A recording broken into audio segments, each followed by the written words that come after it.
you grew up in the straight edge, like hardcore scene, like your band was grouped in with those people. And we talked last time about involuntarily, right? You know, and you were always, and me and you talked about how we hated hardcore dancing, you know, the punching and kicking shit. And you were always diving into the crowd with your bass and fucking people up with it, which I loved. I definitely, with you, had a disdain for that. Like, let's turn this into a karate studio. Yeah, like, welcome to Get Heavy Podcast.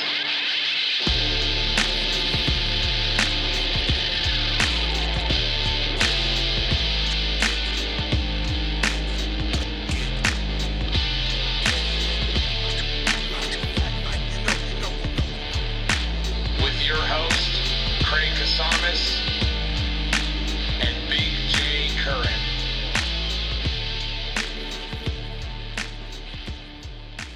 So here we are. Welcome, Mike. I appreciate you coming back again, dude. Hell yeah. So full disclosure, we did a podcast a week ago.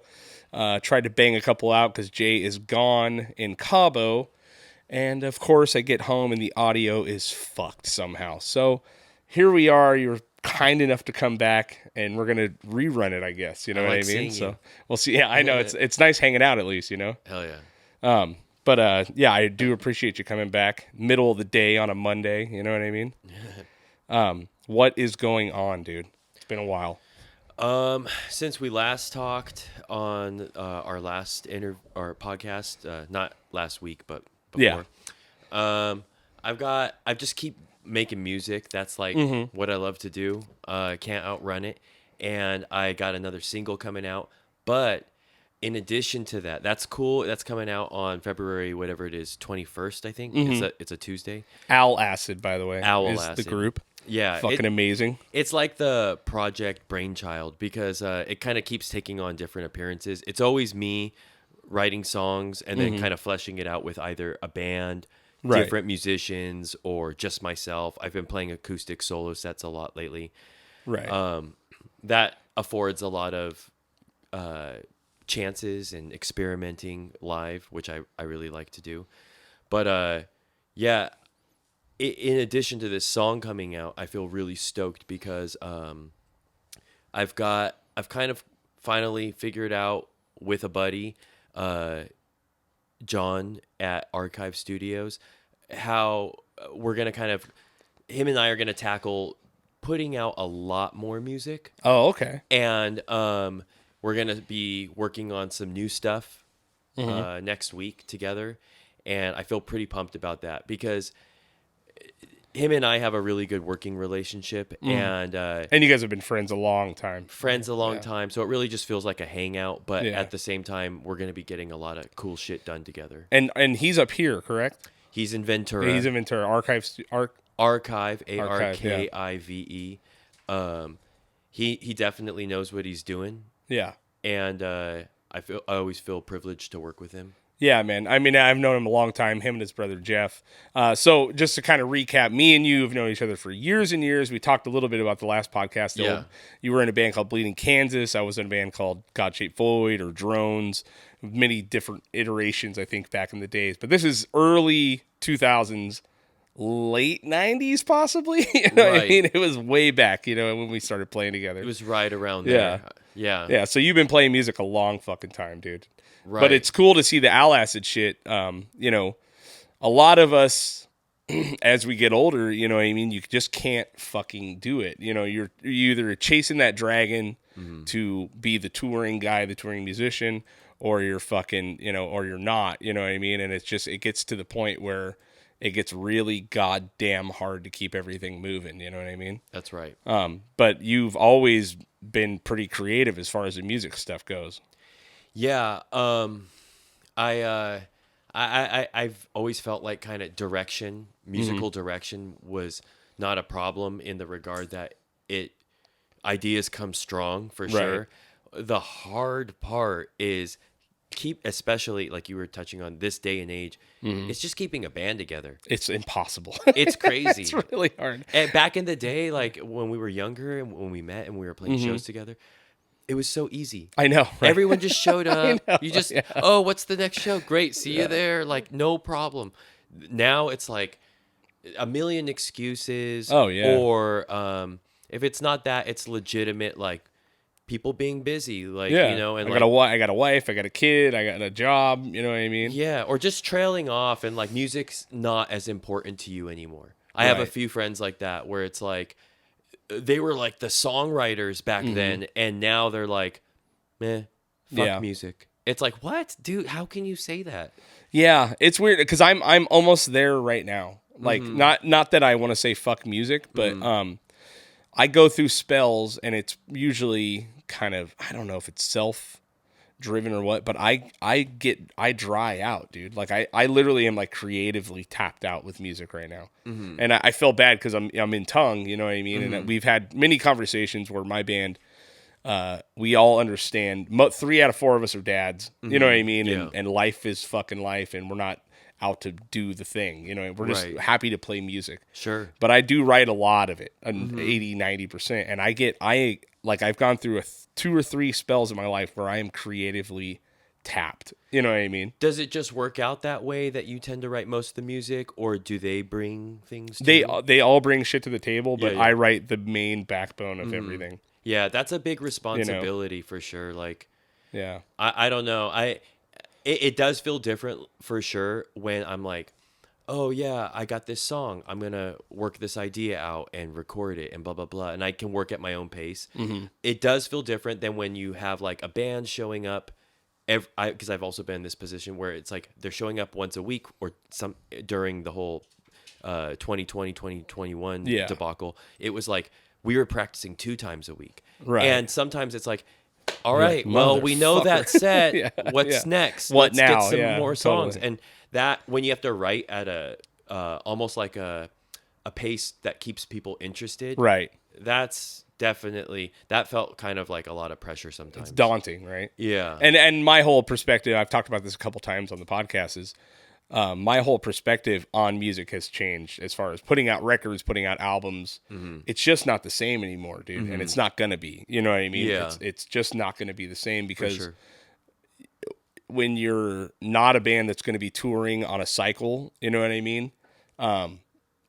You're barely lucky enough to get in people's heads. With all the music out, Spotify, streaming, iTunes, all that shit, you can barely you can barely stay in anyone's mind, right? So for me, like a few years ago, and this is kind of the beginning of Tongue, I didn't want to put out a record at all. I just wanted to do singles or put out a couple bangers a year. And that's it. You know what I mean? Because you're, like I said, you're lucky enough to get in 2 songs on a podcast or on a fucking playlist. You know what I mean? Yeah, It's really hard to make cool videos if you can. Right. And then put out a couple bangers a year and then the consistency will be there. You know what I mean? Sure. But even with that, you know, with 3 kids and a wife and a full-time job, you're like, God damn, dude, that's even fucking hard. It's a full plate for sure. It really is, you know? Yeah. Are you compelled to write all the time? How does your writing process start? Music? Instrument or lyrics or a combination of both? I try to keep my guitars just where I can always Grab access 'em. them and grab them and pick them up and work out an idea. But it's usually just me like sitting there when I get a chance to play because I got kids and I'm busy doing life. And Right. So if I grab a guitar and I'm just sitting there and I play and I jam out some ideas and it's just kind of like, it's just jamming, like playing to whatever. Just usually zoning out, you know? zoning Yeah. and Yeah. stoning out, just kind of Yeah. like to whatever the vibe is of the morning, how the curtains are letting the light in and that kind of stuff. Right. And then from that usually is something where I'm like, I should work on that a little more, maybe record it on my phone just to retain the idea. And then, it's really like as I can come back to that guitar, I can keep working out more of those ideas. And then at some point I take it to the garage and then flesh it out by just putting a microphone out and playing all the parts.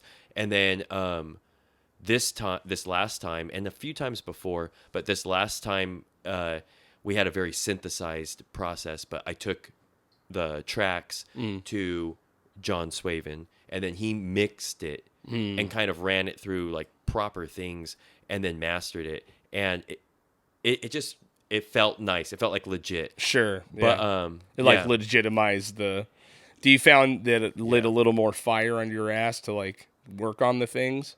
Yeah, definitely. Because it's like you see the possibility of like, wow, even though I don't really know what I'm doing production wise or engineering wise, I'm just like accomplishing the demo in my garage. Mm-hmm.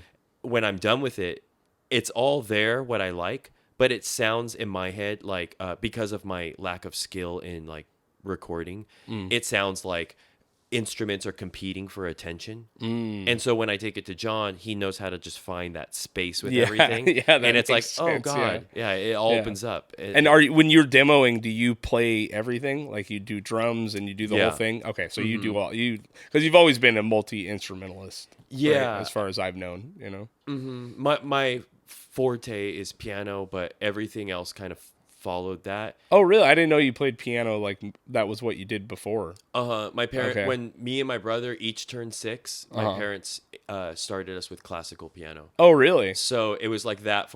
The goal was to go 10 years, and then you get this thing called a Paderewski Award. But we only went like 6 or something because by our teenage years, we talked them out of. You're the fucking done. We hated piano all growing up. I can see that. It was just like a way to miss skateboarding with our friends. Sure. Yeah, kind of like the O.J. Simpson trial was a way to miss your favorite TV shows. yeah. You're fucking bummed. You're like, dude, Ninja Turtles is on right now, man. Do you think he killed her, though? It's like, I don't care. My fucking favorite show's not on. Yeah. It's crazy, man. Because the piano, that's the one thing I wish I did was learned the real basics of theory and music. You know what I mean? And it's something I still don't know. I still don't fucking know. You know what I mean? It's really weird, dude. I never really knew much about it until I was in my like late 20s, I think. Even though I like went through it with classical piano, I barely retained any of it. It was more. You just really like, feel like that? I survived my teacher. I survived. Yeah, not getting like yelled at by my teacher. Yeah. And but it wasn't like interesting to me. Huh. I can retain things that are interesting to me. But Right. by the time I got to my late 20s, my brother introduced me to. He was like, let me show you theory. And I went to him actually for lessons. Oh, really? And my younger brother was like, he opened that world up for me through like, in 6 months, I understood what my teacher was trying to say all those years. Yeah. He just had like a really refined way of spelling it out. Yeah. So that was awesome. And then he was like, look, I know what you want to do. I see what you're trying to do. This is what I think you're trying to say. And he kind of gave me the understanding of the language. Yeah, it's really, it just like in one part it makes me, the way I write is very unique. You know what I mean? I write riffs that are weird and unique, and they're fucking catchy. They're catchy. Yeah. And I feel like a part of me, if I would have learned real music theory, it would have smashed it. Maybe, you know what yeah. I mean? But also now, as a man that's like totally stuck in a box a lot of times, you know, I have my basic few keys that I can really work in, especially because weird tunings. Like now I'm like, I should really sit down and start learning some shit. You know, it's like I hear you, and sometimes for even like, I think when you're using theory, it's like you can get stuck in that box. Totally. And then it's like, shit will sound too boring. Yeah. What do you call it? I guess synthesized again, sanctioned. Totally. Some kind of like, it's forced and contrived. Cold, yeah. Like Yigui Malmsteen. Like, Yeah. Like, we know he rips. We know he rips. Who wants to fucking hear it? Like, totally. Some people do, obviously. Not me. Skill and technique is there, but as far as like, wow, I think the weirdness comes through when you kind of disrespect the rules sometimes. And it's fun to know what the rules are, but you don't have to, and like, even like what you were mentioning with not knowing theory, I feel like, yeah, it doesn't really matter for you and a lot of people like that understand. They have a good ear. They understand music. They know how to vibe. They know grooves. They know, they have good senses of musical direction, and they can write a catchy riff. So it's like, that doesn't matter. But yeah, if you get stuck in either box, it can be hard to get out sometimes. Yeah, and I mean, in your music, you know, Owl Acid, it's I'm not going to say it's druggy, but it's definitely got some fucking psychedelic folk country vibes, you know what I mean? Which on paper doesn't work, you know what I mean? But you make it work very well, you know. And there's a handful of other bands and people that, you know, do that shit too, you know what I mean? But what I wanted to see was like, because I never knew you as a psychedelic dude. I always like back when we hung out, I didn't drink really, I don't think at the time. And you weren't like a blithering alcoholic, but you grew up in the straight edge, like hardcore scene, like your band was grouped in with those people. And we talked last time about involuntarily, right? You know, and you were always, and me and you talked about how we hated hardcore dancing, you know, the punching and kicking shit. And you were always diving into the crowd with your bass and fucking people up with it, which I loved. I definitely, with you, had a disdain for that. Like, let's turn this into a karate studio. Yeah, it's like, come on. And we talked about playing at the Kung Fu Corner back in the day, you know what I mean, which was literally a karate dojo, that we would play at. And who played on that show? I can't remember.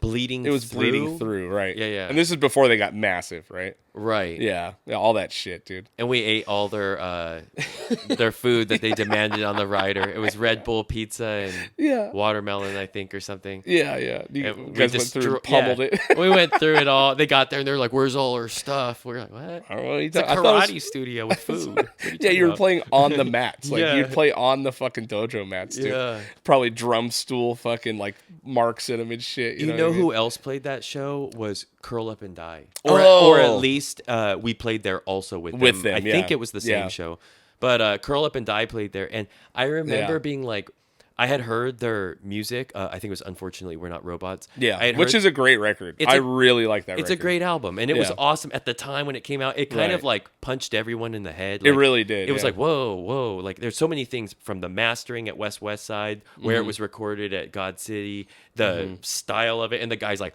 rah, rah, rah, rah, rah, vocals where it's like Cookie Monster shit. Obviously, you don't give a fuck if anyone knows what you're saying. And they played there, and I had already kind of heard their music and was into them. And I was like, oh yeah, I'm so stoked to see this band. And it was one of those like Icarus line kind of bands the regard that they came out and they were there to kind of like hurt people and fuck people up. And I was like, what? I was up front and center, like, yeah, I'm going to be right here. I want to watch this band. And I had to quickly get out of the way. And that was always a bummer where it was like, I did pay for this fucking ticket. Yeah, and you don't, now you have to stand in the back while 6 guys fucking throw karate kicks at each other. You still might be too close. Yeah, and it's a total bummer. But the reason because I didn't know you as, we all drank and we talked endlessly about, you and Steve Tobias, a band called Tobias. Steve was in it. Big dude, the most fearless motherfucker. Yeah. I'm a thief. I steal shit. Still to this day, if I'm in Target, I'm buying $100 worth of shit. I'm stealing $50 worth of shit. Right. It's just how it's going. Fuck their social engineering plan. But Steve was the guy that I watched walk out with a full entire cart of beer from Vaughn's. Yeah. You know what I mean? Or like just the antics you guys would get into. But it wasn't until, we lost connection for a long time. And then when we kind of reconnected, you had really adopted this like esoteric type of fucking vibe, you know what I mean? which is great. Because you were a pretty aggro dude. Like you weren't mean, you weren't like, but you were an aggro fucking guy. I had a lot of energy. I still do. Yeah. I think I've just learned, especially with having kids, like how to direct it more. Because back then it was like, just nowhere to point it. Right. So everything was a target. Yeah, totally. And my even though I wasn't maybe like as refined with how I'm thinking of things now, back then, I still back then I always questioned everything and was very, I was told I was rebellious. Right. Which I'm sure like you. Oh, yeah. You grew up in it seems like a very accepting family. I did, yeah.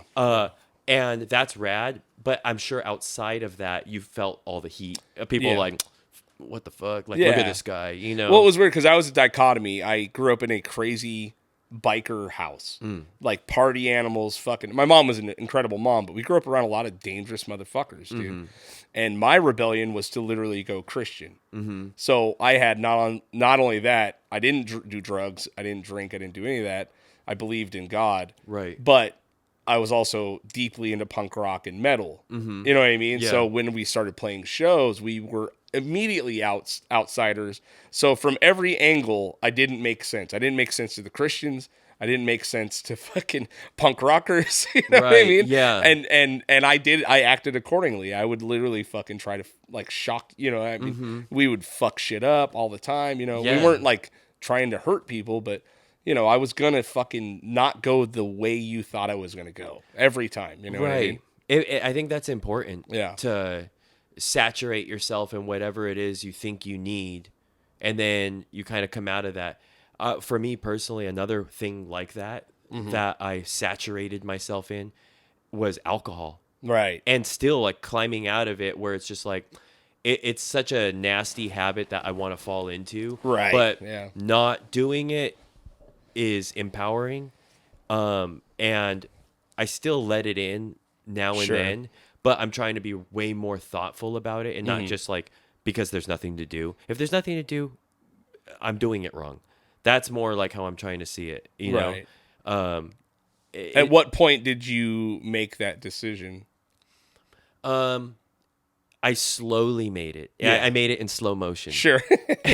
Where every time it's like, I'm not fucking drinking again. And then it's like, yeah. then you slip back in, and then it's like, you know, and then after enough times of that, it's like, okay, I need to do something better. Right. And that was about last summer, where I was like, okay, I'm going to really try working on myself. I think I was just like not feeling good. You know, like my heart was racing a lot, and things were feeling weird to me. Things that like I never stopped to think about, where I was Right. like, damn, I'm getting older. And I was like, that while that may be true, that doesn't have to be some story that I just stick to and then accept Sure. a bunch Yeah. of bullshit for myself. Right. Right.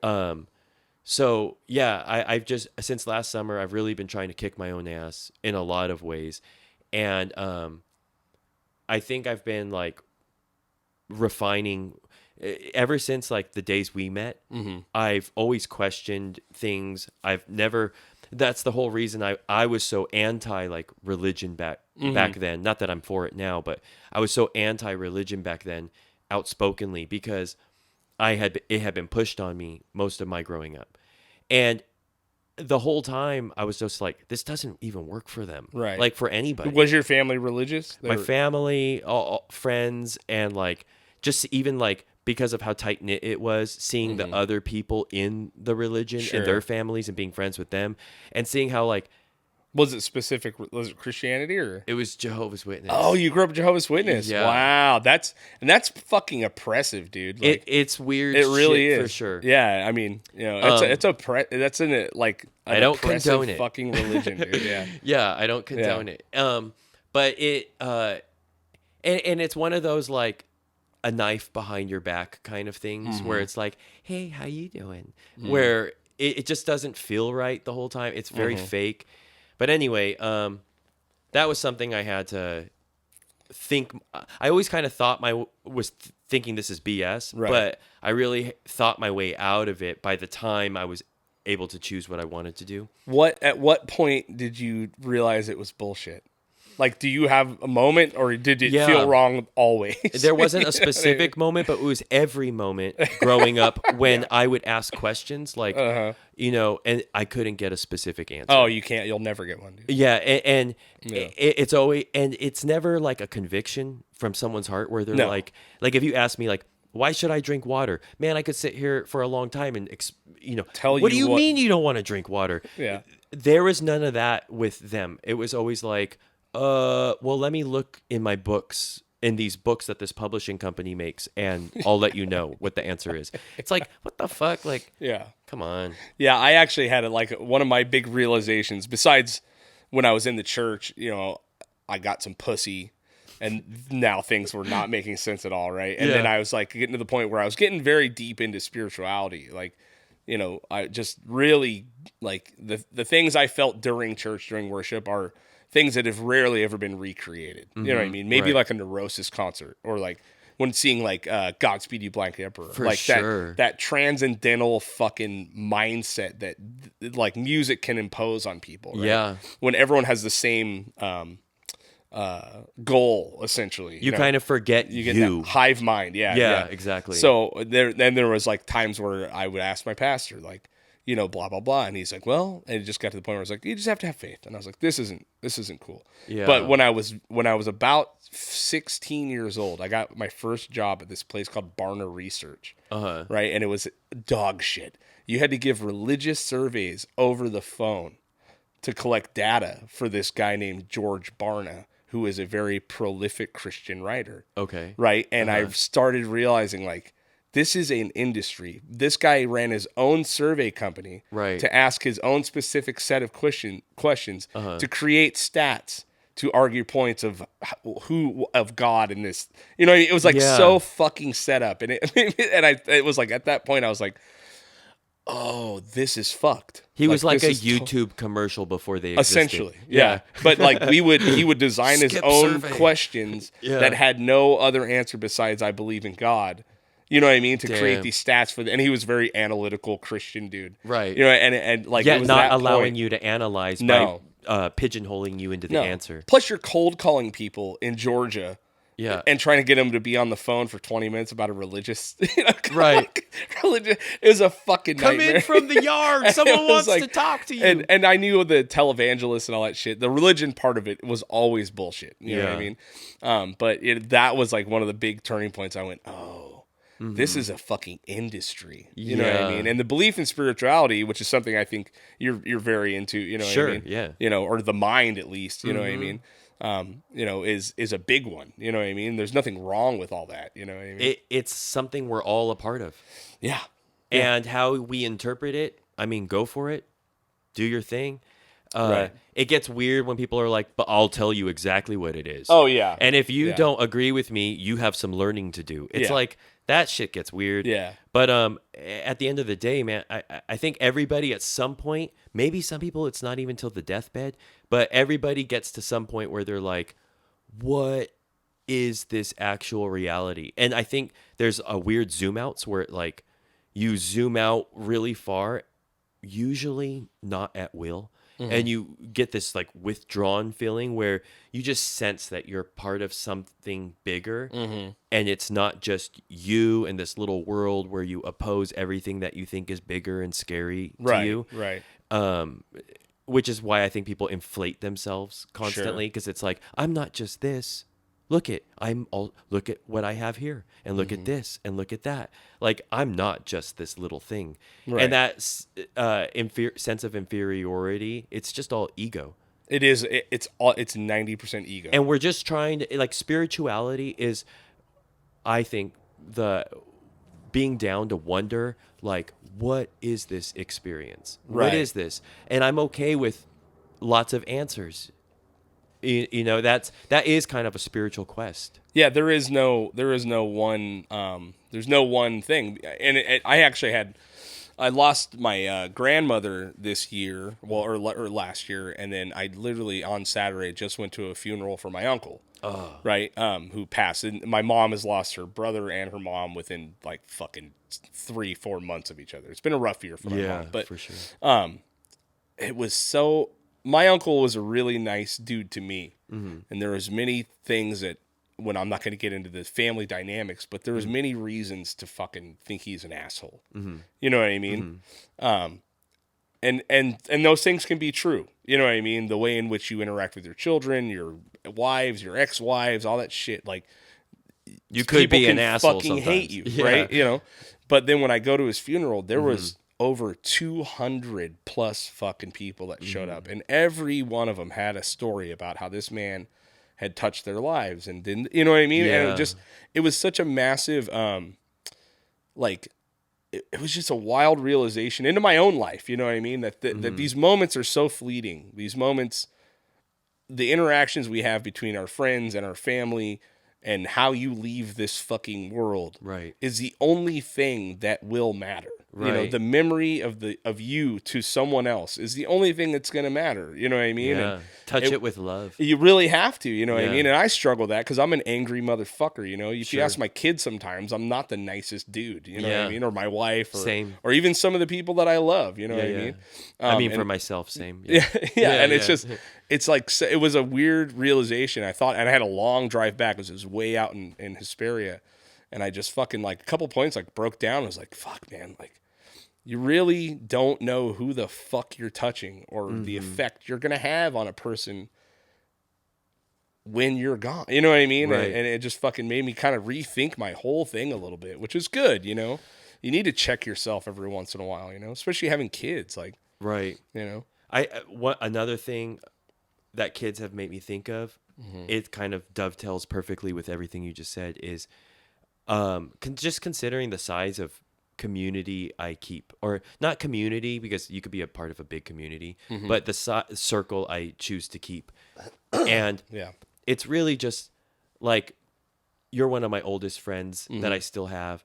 I want that circle to be quality people as opposed to just like quantity. I could care less like how many people I kick it with or no. I'd rather just have quality people that have the same values, want to uphold each other, support each other, down to talk about anything, not shut each other down, not try to control conversation. Right. That's all the shit I've learned in life completely bothers me because it's so stagnant and it just delays all journey. It delays everything. It doesn't. People can think that they're just like, I'm gonna really hold this back. You're not holding anything back. It's all moving at the speed it's gonna move. Right. You're just delaying your own realization of that. Right. That's all it is. Yeah. So, I don't know. Get at it, you know, whatever the fuck it is. I mean, you just have to literally fucking try. Just fucking try. You know what I mean? Whether it's like a passion, your relationships, you know what I mean? And you just, so many people in this world cannot fucking even try. You know what I mean? And I have people in my life that are going to be the way they are to the fucking day they die. Right. You know what I mean? And I've heard like, live your life with no regrets and this and that, you know, and I get Live, it. laugh, love. Yeah. You shouldn't live in the past. You know, whatever happened back then happened, but you have to actively change. You know what I mean? Yeah. And it was something that I've seen, like you know, seemingly, you know, becoming a father, which is the most fucking mind-blowing, fucked up, beautiful experience on earth. Truly. Because it throws all ego out the window. Yeah. If you're not a piece of shit. You know what I mean? It should affect you. It should affect you, right? Yeah. And it's affected me deeply, you know, many times at this point. There's rarely a conversation I have with my kids where I'm not like, I'm a different animal, apparently. You know what I mean? And, and my kids have made me way more loving, you know what I mean? Yeah. But it's just, people are not willing to try, dude. It's really weird, you know? Yeah. No matter what it is, you know? Sometimes even when my kids, or not kids, but because my son doesn't really talk yet, but when my daughter will say something like smart to me, in my head, I'm like, I'll think of my old self. Right. And I'm like, damn, like, I'm just gonna eat shit right now because my old self would have gotten crazy about this. Like, what the fuck? Like, you know? Yeah. But they train you to kind of like reconsider your limitation in thought. Yeah. And if you're paying attention, if you're trying to live in the moment, trying to live in the present, you know what I mean? And get better at shit. Yeah. Even just being a person. Yeah. If you're trying, you know what I mean? But that's where like it's the buck stops for a lot of people. Fucking they can't try. My kid doesn't fucking talk to me like that. You know like, what I mean? No one talks to me like that. Like some people have really crazy, like hard lines all around them where you and then you find out you're constantly crossing them by just talking sometimes. Yeah. By just being. Even like Mike Bronson last night, like we were watching there's that new show, The Last of Us. I don't know if you're familiar with it. It's an HBO show. It's based off a video game. It's like a zombie game. Okay. Really fucking intense. Like really cool. The whole storyline is cool. It's basically a zombie movie for anyone that hasn't seen it yet. But the way it was started was through cordyceps, through like fungus. A like infected fungus gets into the human, like a human, and turns them into zombies essentially. Okay. And it gets way beyond that. They turn into like crazy fucking monsters and shit. Hijacking. Yeah, it's really weird. Like you know, those fungus that like will take over an ant or a wasp and like literally control them. You know what become I mean? like make them like chew off their own tongue or something. Shit like that. Yeah. So we were watching the show and it's pretty gnarly. And Bronson, you know, who's all of maybe 4 he's turning 4 this week, actually, on Thursday. He there's a part where this lady is it's like a doctor's inspecting the first patient, right? And she cuts open this leg where the bite is, and then fucking looks in the mouth, and these fucking like mushroom fungus grow out of his mouth, and he goes, "We got emergency." He's like, "There's fucking snakes in her mouth." It's just like, and he dropped a full F-bomb, dude. With like the panic of like someone has to do something about this. And that's like, perfect usage too. Yeah. But it was like, so many people would have been like, and I don't let my kids cuss that much, but like he is the most unique little human I've ever fucking met. More so than the other two kids who are also the most unique humans. And like, your natural inclination is to squash that. You know what I mean? Right. Most of us, it's like, fuck, you can't, you can't Censor. do that, censor all these things. And it's like, dude, I can't, this kid is going to feel the fact that he saw that and he was like, we got an emergency. There's fucking snakes in her mouth, dude. Right. And like, it's totally what a different. wild thing to see, Yeah. And it totally just cracked different me than up. being like, oh, fuck that bitch, or saying something crazy where it's like, no, don't be, that's harsh, that's angry. Right. But that's not even about the words, that's just like anger. And that's really all it is. Yeah. Yeah, it's really weird, man. I wanted to say though, so on top of being an incredible musician, you're a great artist. I know you're not tattooing right now, right? We Yeah. kind of talked about it last time. Right. The pandemic really fucked up your whole perspective on it, right? Yeah, I didn't want to juggle blood plasma and ink on a mask while I'm trying to work with someone. Right. I don't want to breathe like that while I'm working that long. Right. So I just was like, I got to do something else. Yeah, that, and also dealing with people and their and that's something quote I hear, unquote cool tattoo ideas. That's something I hear from a lot of tattooers, dude. I just didn't give a dealing with shit, people yeah. is the hardest part of it, Yeah. because they bring you a piece of art and you're like, this is literally someone else's tattoo. Like, Yeah. What? I'm not doing that, dude. Or they think they're on like one of those tattoo Miami ink shows. Sure. So they're like, the reason I'm getting a heart is because it's like, hey, there's no don't give a camera fuck. here. You don't have to tell me. I don't care. I don't give a fuck. Yeah. Yeah. It is what it is, dude. Yeah. Yeah. I remember when all tattoos had to have meanings. Yeah. Right. So dumb. That's the worst. Yeah. But you're not tattooing anymore, but you're still doing a lot of art, right? So, your Instagram is levels below, right? And that's Levels and below. so tell us about the site that you've launched a little bit, Yeah. with the blogs, posts, and the writing and the art and all that. So I just needed like a catch-all home base for everything because with the way it seems like social media and blogs and online stuff develops, and I'm not like fully that guy, Yeah. It's like in my head there's stuff scattered everywhere, so Right. I needed to clean it up. So I have a website now, and it's got like a directory to buy art, prints, originals, find music.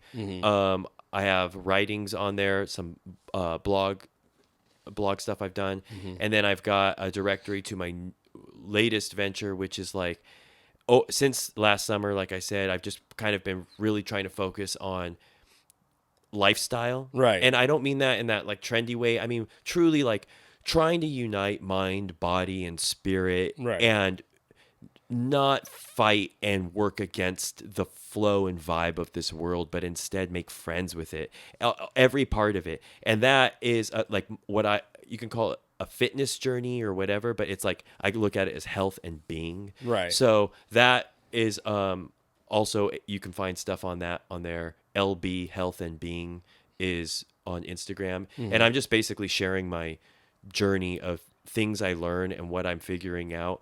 And yeah, because I see you're doing a lot of work. You've been focusing on your health a lot. I mean, because Yeah. you've always been what I would call a fit guy. I've never seen you chunky or fat or, but we talked previously about just feeling like shit, drinking too much, fucking eating dog shit. You know what I mean? I worked hell on my gut over my Right, whole life. right. Just never doing it right is the Right. best way to put it.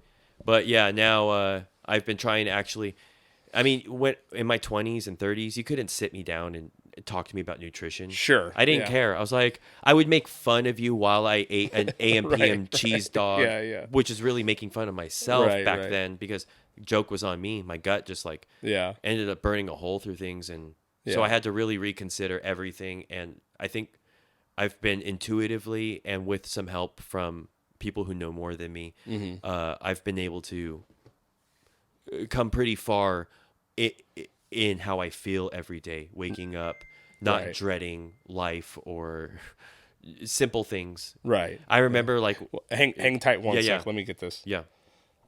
Hey kid. Hey, did you get my text?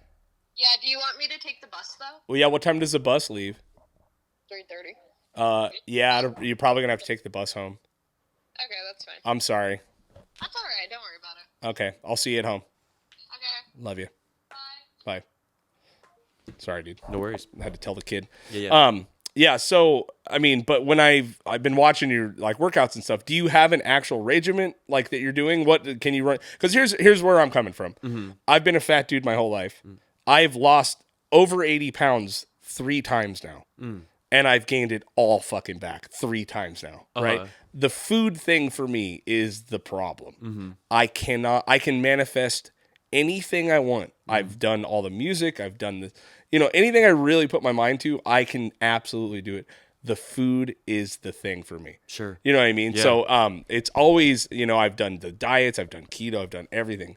But what happens is I do really well, and my metabolism, my body immediately goes back to packing fucking food again. You know what I mean? Even if I stay away and stay clean, I will instantly, unless I'm living off 1,000 calories a day, I will instantly start gaining weight again. You know what I mean? And it's like, I'm getting to the point where I'm going to have to go, I really think I'm going to have to do a solid fucking year of no drinking, like very little at all. Yeah. And really watching my shit to get my body to fucking change. That's all it is. It's really what it is, Yeah. There's no secret or magic trick to any of it. Yeah.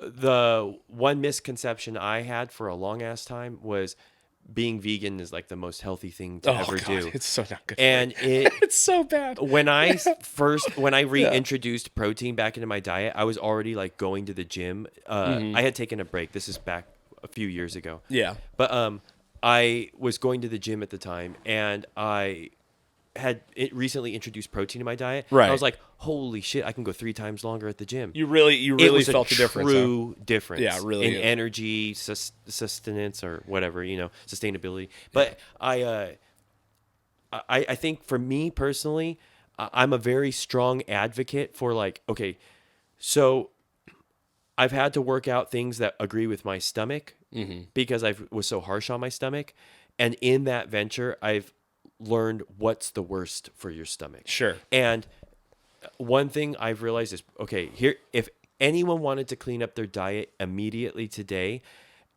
everybody's different. But this is what I think is the same for everyone. Okay. Right. It's a bold statement, but here's what Here we go. I'm going to do it.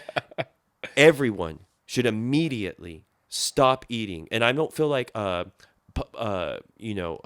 activist about this or anything. I'm just saying, if you wanted to do this, anybody, for yourself, no processed foods, no wheat, no gluten, no sugar, no alcohol. And I say that as someone who lets it leak into my diet here and there.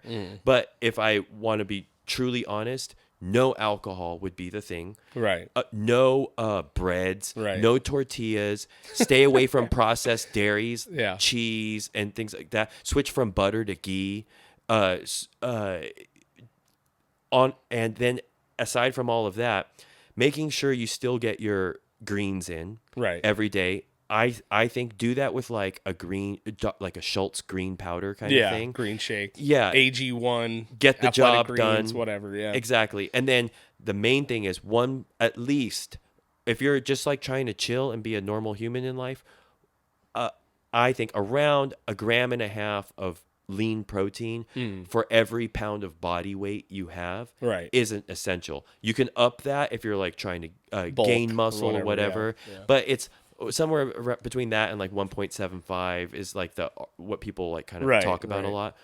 But lean protein, eating less and lifting weights and exercising and getting movement, sunlight and water in the beginning of your day, all that stuff is like that's it. That's all it is. Yeah, I listen to a lot of Andrew Huberman, you know what I mean? And he's amazing. He's a huge proponent of sunlight in the morning, which I get every day. Yeah. But something that actually I tried the other day, because he talks about sunlight in your eyes. Mm-hmm. You know what I mean? So if those of you who don't know Andrew Huberman, he's an incredible fucking scientist. Does a really crazy podcast. He's been on all of them, but he is a huge proponent. A professor too. He's a professor at Stanford. He's insane. But he's like, as soon as you can in the morning, get at least 10 minutes of actual sunlight in your eyes. Like he's like, I'm not telling you to stare at the sun, but angle your eyes at the direction of the sun. Sure. And what it does is it wakes up. It tells everything in your body it is time to wake up and start moving. Right. And I tried it the other day because I work in the sun every fucking day. Sure. And I did it the other day, and I was feeling real out of it. And I really sat there like an asshole, like Trump looking at the fucking eclipse, you know? Yeah.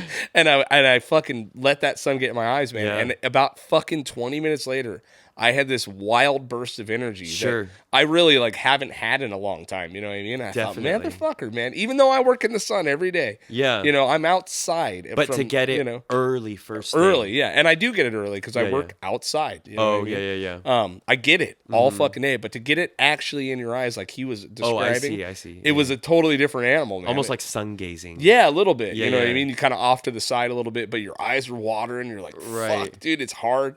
But it was really weird, like the burst of energy I got after I did that. You know what I mean? And it's like all those little incremental things. Because when you talk about all the things you shouldn't be eating, you know, it's so hard. It sounds so hard, right? And I've done the keto thing. And once I get into keto, I feel great. And you're not hungry and you're fucking fine. Yeah. You know, the problem is that as soon as you eat one bad thing, it goes all out the window. You know what I mean? Yeah. Because it's like, we get faced with we're at the nexus of like, am I gonna do it one more time and slowly create a pattern, right? Or was that just like, do I have the discipline to like stay away from it now? And that was like a cheat meal. And again, like that, I don't know. That's the eternal struggle, even for myself with things.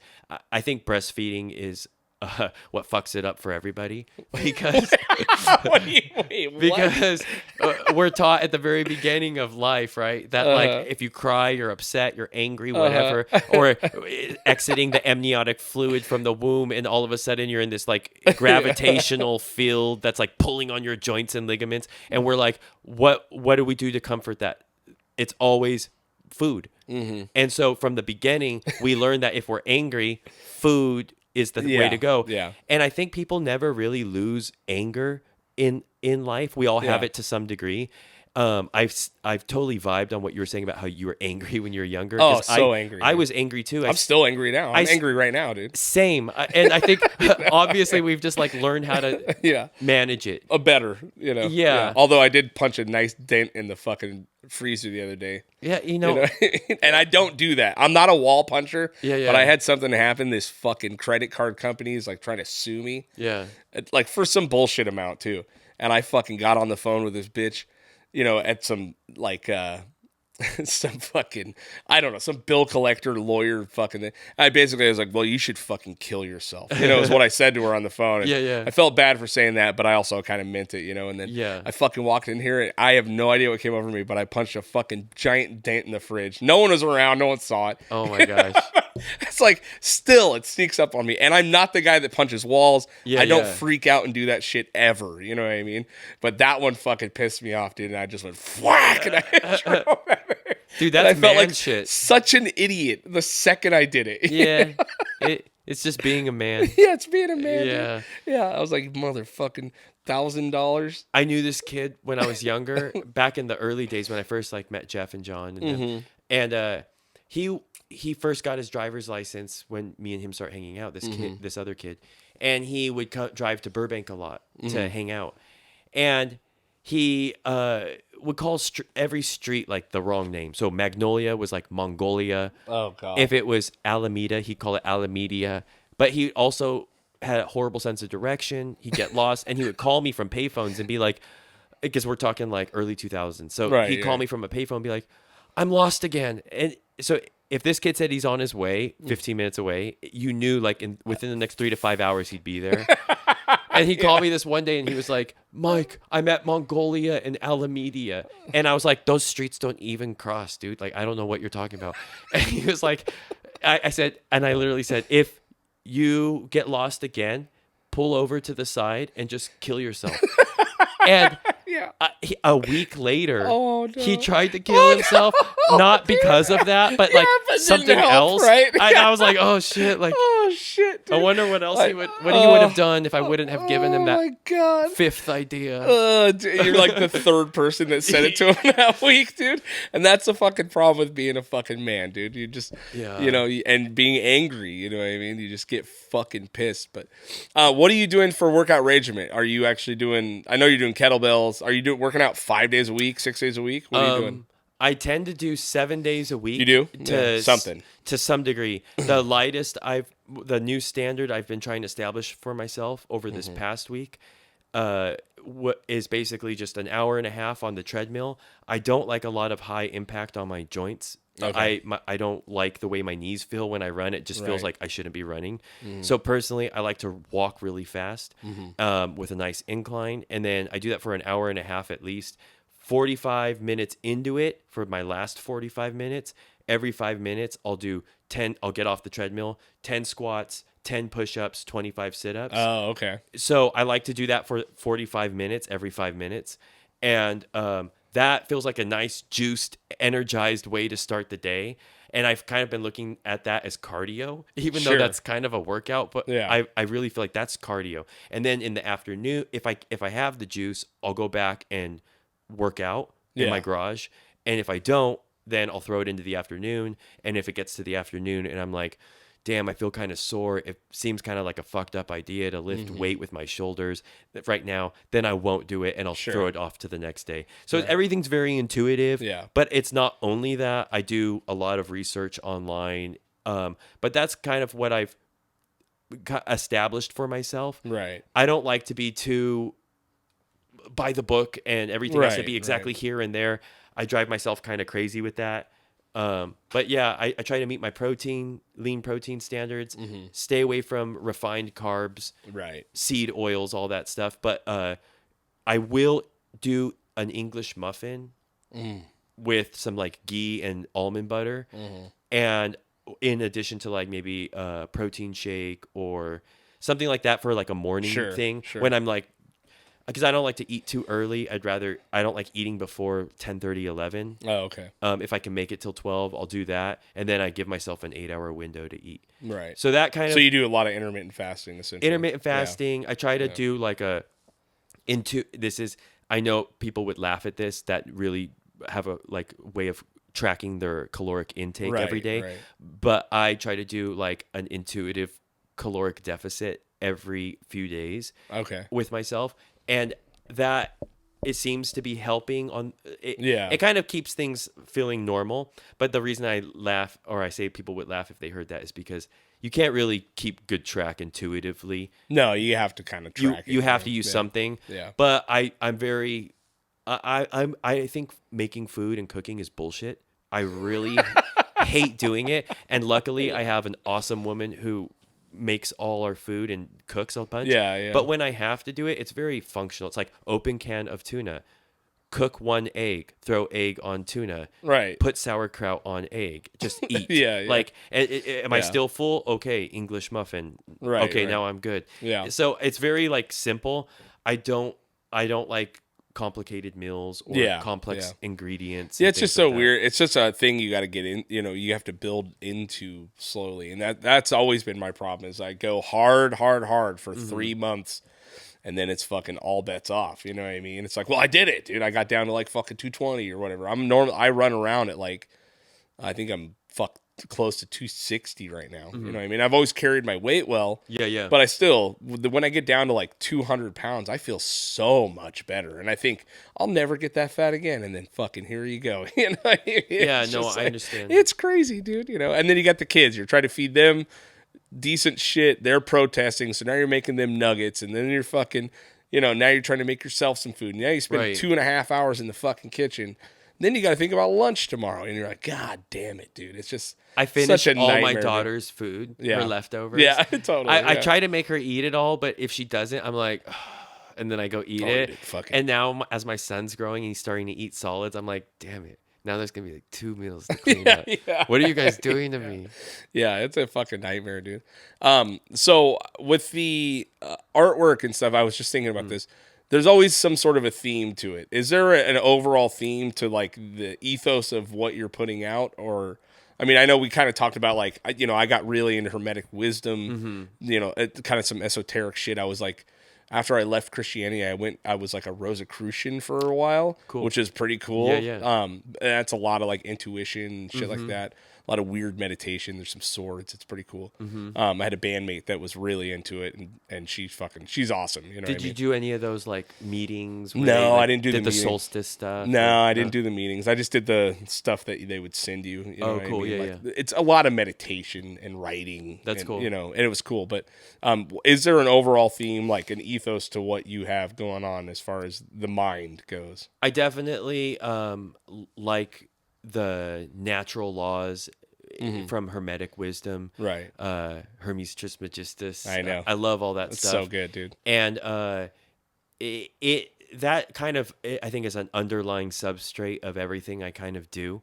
Even why I like to work out and why I think of anything the way I do. It's just I always bounce it back off of those natural laws, and they always back it up constantly.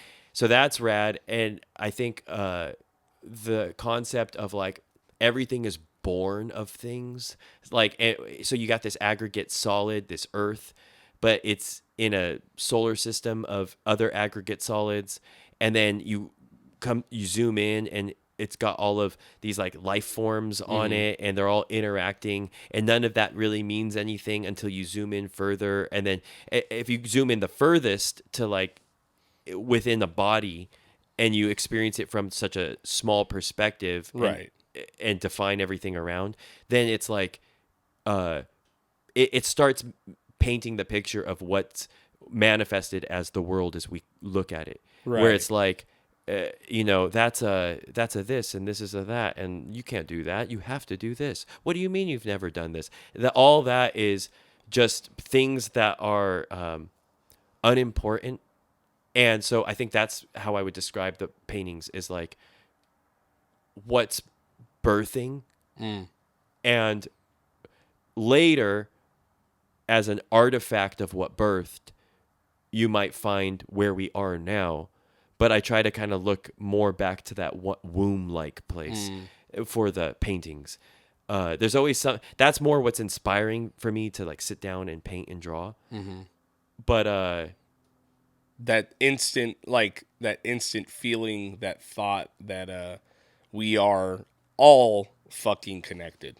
Big right? time. I mean, everything is connected. You know what I mean? Like, truly. And what's the Kabbalion, you know, like the main thing is all is mind. All is mind. The universe is mental. Right. That's kind of like that. I snagged that, and I use that in a lot of my like videos with the health and being stuff, just because it's so true. That's all everything is. And it gets weird and strange when it's like, no, I'm a body. I'm just this. I'm just this thing. And also, you don't know my story. You don't know my narrative. Right. Let me tell you a little bit about my life. That's where the ego is again. You know? That is such a weird place to sit and stay. It is, yeah. Because everyone needs to be special. We all need to be a little special. We all need to be a little unique, even though we're all in the same fucking box on the same spinning rock in this fucking planet. Yeah. We all, you know, because there is, I mean, maybe it's an American thing, but, you know, there's an absolute need for people to be unique and heard, right? And I think a lot of it is the fucking internet has given everyone a fucking voice that not everyone needs one, you know, including myself, who's running a fucking podcast. You know what I mean? Yeah. But everyone wants to feel like they're a special little fucking being, socially connected, right? You know and what I mean? The weird market that we have for social connection now is you have to have a bunch of likes or followers or what crowd are you plugged into? What's your scene? What genre are you? This, that, the other thing, like. How many listeners or subscribers do you have? All that stuff is like a new market for social connection. And we all have that ontologically hardwired in us, where it's like we just want to be socially connected. Mm-hmm. It's a weird filter that we do it through now. Yeah, for sure. It's really weird. I don't get it. Here's what I wanted to pick your brain about.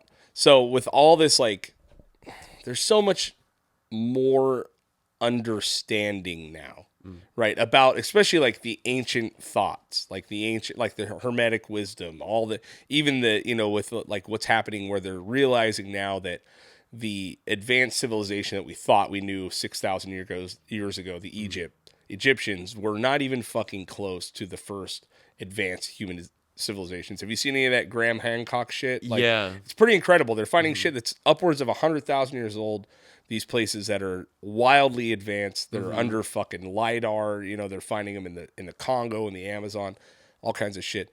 But those those ancient teachings are becoming so much more prevalent now. Like, do you see a time where people really reject like this portion? Because I'm seeing it a bit in my kids. My kids are not nearly concerned about social media as much as I am.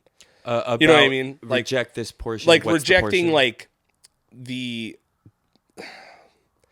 fucking tropes that we have built into this system that we live in now. The striving for acceptance and love and all these things and avenues that will not get it. Like, I'm seeing a lot of people, like, especially with my kids with like mental health, like they're so much more in tune with themselves and their minds and how their bodies work than I ever was at their age. You know what I mean? Like, so I often wonder, like, is this a cyclical thing? Are we going to be going into a almost like a resurgence of that old type of fucking thinking where, you know what I mean? Like, mind, body, and spirit are very important again, I personally think that I hear you loud and clear. I think they're the way we've developed or evolved over time,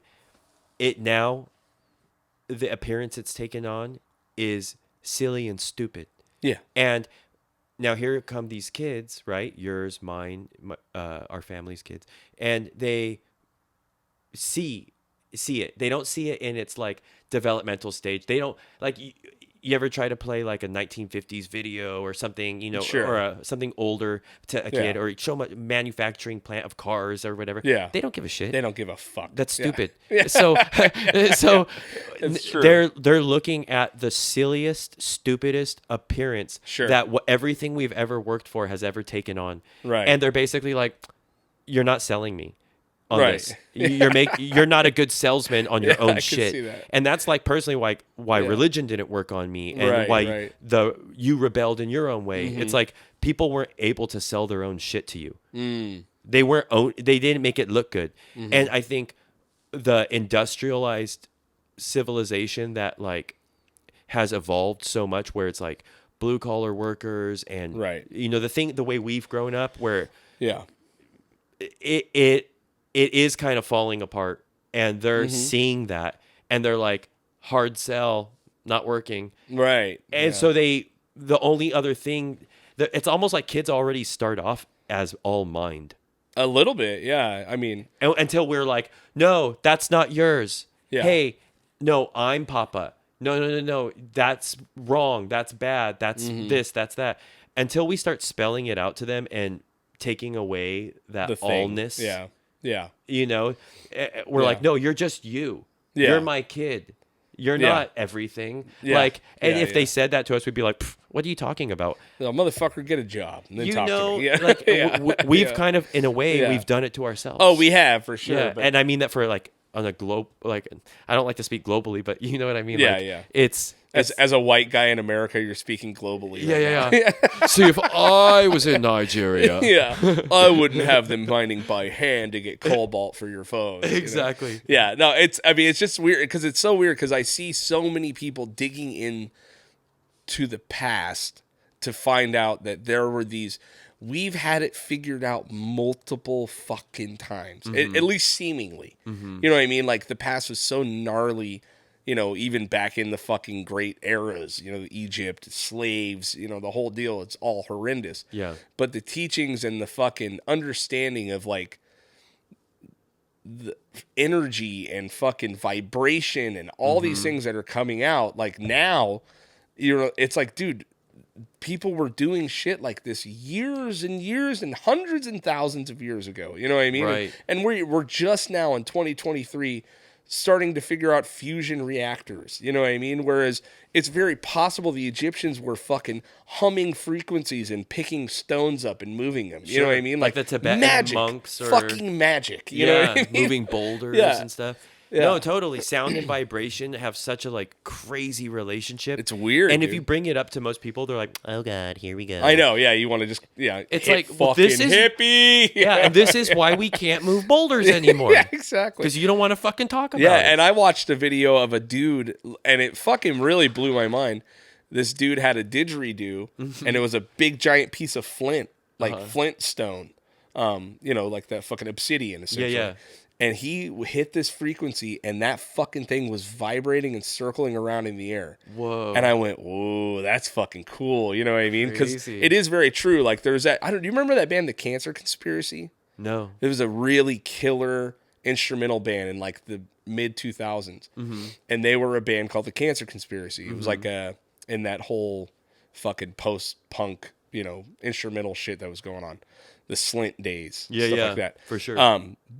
And it was the first time I'd ever heard of it. I thought, what the fuck's a Cancer Conspiracy? So I'm like looking it up, and their record came with this letter from a doctor and explained what it was. Like, the Cancer Conspiracy was the fact that in the fucking 80s, they were figuring out that you could use sound frequency to explode cancer cells, like disintegrate them, right? And the doctor that discovered it was totally fucking murdered. You know what I mean? It's like a who killed the electric car thing, right? And so this band started this band, and it wasn't anything besides a crazy name, but this doctor felt so compelled by even them using the name to write them this letter saying, like, even the subject of your name got people murdered. You know what I mean? Because, like, they had this shit figured out multiple times, and it was just like, nope, because there's no money in cure. Right. There's only money in fucking treatment. You know what I mean? Return clientele. But it's just like I feel like the world is starting to figure these like very important things out again. You know what I mean? And I just trip at like what, I'm a bit of a futurist. Like, I want this place to be cool. You know? And I trip like thinking there is going to be rockets going to Mars, and people, if they can fucking figure out, they might be able to vibrate shit in the air with fucking frequencies. You know I what know. I mean? And it's this dive into the ancient past that we had it figured out, dude, at one point, multiple times probably, I think there's some people that still know. Oh, yeah. I don't think it's even like a forgotten technology completely. I think it's just not let on to the public. Sure. Yeah. And it does seem like a path of rediscovery, not discovery. Yeah, that's what gets me excited. You know what I mean?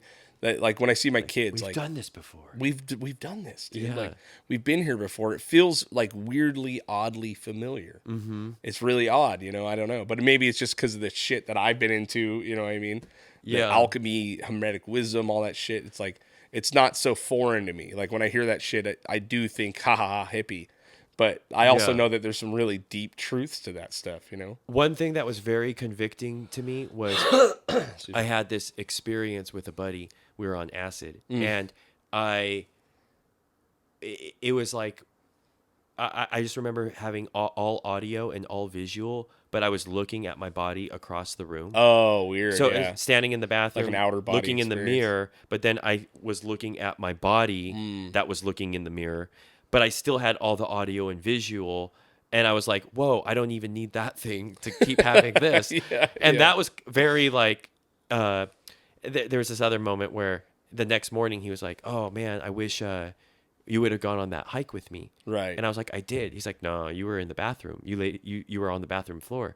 And I was like, no, dude. I was like, you went, and I described through a 17 building complex where he went, the chain link fence he went over, and how he sat on the curb and cried.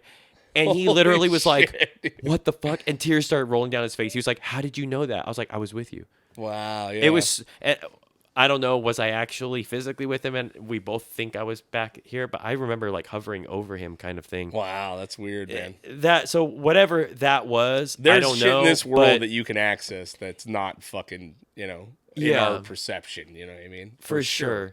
Mushrooms have another time was just like, realizing, I remember I was like trekking in this like it felt like a purple desert.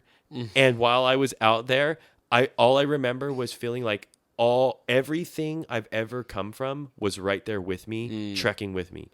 And I remember like kind of crying in that moment. And I looked at someone, I was like, all my ancestors are here right now. It felt so like there is no alone is a super dumb idea. Right. The only real alone you can do that's not even real is you can physically, socially isolate yourself, which is super. I just heard a thing somebody was saying today that they just did this study and they found that social isolation and like not being social with other people or going out has the equivalent on your health as smoking half a pack of cigarettes a day. Ooh, really? Yeah. Wow. Which is crazy because it's like, man, so many people think like, oh, that could never be the same. Or like, there's nothing wrong with being alone. Right. And they'll kind of live that lifestyle. Oh, I live I'm very lonely, or I just little old me. And I think that's so, I've never seen it do any favors for anybody. Yeah. You know, we've all known somebody like that. Every homie that's ever slipped into being a hermit, shit goes south pretty quick. Weird. Yeah, it's weird. I mean, to live a lonely life sucks. You know what I mean? And it's the absence of Rosie. One of Rosie's, my wife. She had a really killer professor in college, and he asked her, everyone in the class, a question. Right? One day he said, "What is the only feeling that every single human on Earth can feel?" You know what I mean? Like, what is the one thing that everyone shares, right? And all these people had all these things. And the major one was everyone said love, right? And he was like, no, there's people that have never grown up, never seen love, never experienced it. It's the only feeling, the only actual true feeling that everyone has felt is pain. You know what I mean? Yeah. And it fucking, and it like, you know, it shocked everyone because you thought about it and you go, you've experienced love your whole life. You know, you've had moments of it or not or whatever. All these feeling, happiness, fear, all these things. Pain is the only real, true, like feeling that every single human on this planet has felt. Right. You know what I mean? And it's like, if that's our basis, then we got to work really fucking hard. You know what I mean? To like not have that be the only thing. You know what I mean? That everyone has felt. Us. You know what I mean? Yeah, it really is pain. You know what I mean? Like, you felt loneliness. We've all felt these things, but pain is the one thing that everyone has felt at one time in their life. Sure. You know what I mean? And it's like, fuck, that's a weird truth, man. It makes you reconsider those hardcore bands. Where it's like, damn, they were all about being united. I know, right? And they said that, but I think we know, like, the joke is they were, like, uniting only their own scene. Oh, yeah, of course. But, I hear you. Like, pain is a weird uniter. Yeah. Probably why, like, even when people are in pain in, like, a concentration camp or something crazy, you're not thinking about your personal differences, probably. No, I've never been there, but I can imagine you're not going to be arguing about who has a nicer car. No, not at all, dude. You know? Yeah, but, you know, it's just, the world's weird, man, but I remain hopeful, dude, and I really like, for sure, you know, all your artwork and all your music and all that shit, dude. I love it, you know, so. Hell yeah. When's the new songs dropping, next? February 21st, I believe that's a Tuesday. Okay, cool. Whatever that. On all things? Yeah. Spotify, all the iTunes, all that shit? Exactly. Nice, man. Yeah, and then just go to levelsbelow.com if you want to find shit, and LB Health and Being. Nice. On Instagram. That's the other new venture, just for daily motivation. Yeah, it's a great follow. I really appreciate you coming back for a second time, dude. I love seeing you, dude. Let's fucking pray to God this one works. Hell yeah. Otherwise, it's you, and you're cursed. And he didn't answer us. Yeah. Yeah. Hell yeah. All right, man. Let's get the fuck out of here. Peace out. Late.